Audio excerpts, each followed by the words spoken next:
Hey guys, it's Katie Forrestal coming to you from my RV, and I'll tell you more about that later. But first, let's talk about what is the 8-week Jacob Challenge. Well, for some of you, you probably know the story of Jacob from the Bible, but for those of you who don't, let me give you a brief summary. I'm reading a little bit because I wanted to make sure I said everything I wanted to say, so I've been writing this down, so forgive me for reading, but it's the way I do things. So anyway, Jacob was born into what we might call nowadays a bit of a dysfunctional family. He was a twin, and even in the womb, he was trying to push his way out and make his way in the world, and get where he wanted to go. His name actually means trickster. And manipulation and trickery is what he used to get what he wanted. And unfortunately, his mother helped him. Instead of guiding him into the better way, because she didn't really trust God, she tried to make things happen the way she thinks they should happen, and he was a part of that. So he grew up, and he fell in love with a beautiful woman named Rachel. And Rachel was something he wanted more than anything.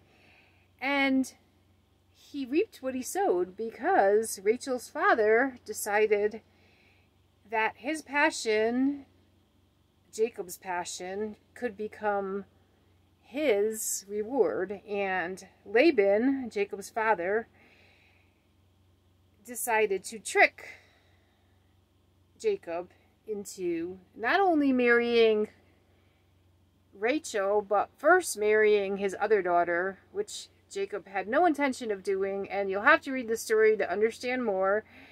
But anyways, he got caught up in a 7-year contract with the first wife before he could have the second wife. So finally, after 14 years, he got tired of everything that was going on with Laban, his father-in-law. Even though he had 2 wives, lots of children, and was doing his best to be a good father, he was just fed up. He wanted to be set free from the injustice. He wanted a fresh start. And he was sold into slavery, in a sense. And it makes me wonder how many of us have sold into slavery in one way or the other.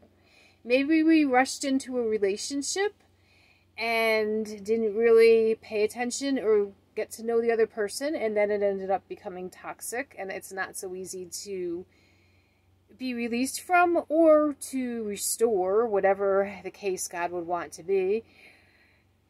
Or maybe we made a career choice that we followed this path and put all our efforts into, and then it didn't turn out to be the fulfilling thing that we thought it would be.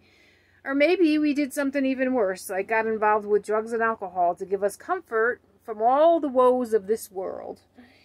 All of those things are bondages. They're all things that got us into slavery. And to some degree, the devil had something to do with steering us in the wrong direction. But God was always with us.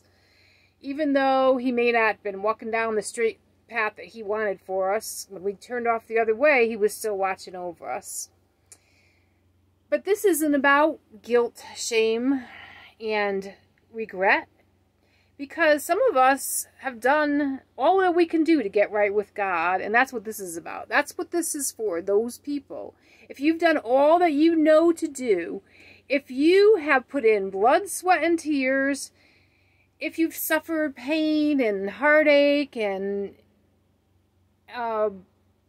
reaped what you sowed in the wrong choices that you made and suffered the consequences, but repented and realized your mistakes, God doesn't want you to stay in a place of injustice and suffering.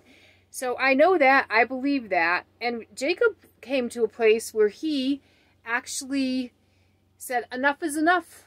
God, I'm going to wrestle with you until you show me the way that is going to make me successful, the way that is going to make me fulfilled, and the way that is right and true and pure for me and my family.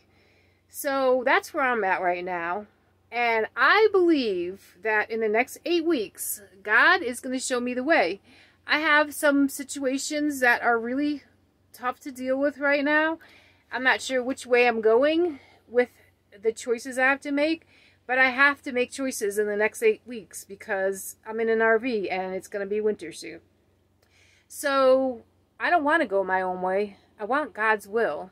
But I also don't have a lot of resources. I'm working 2 jobs and barely have time to breathe.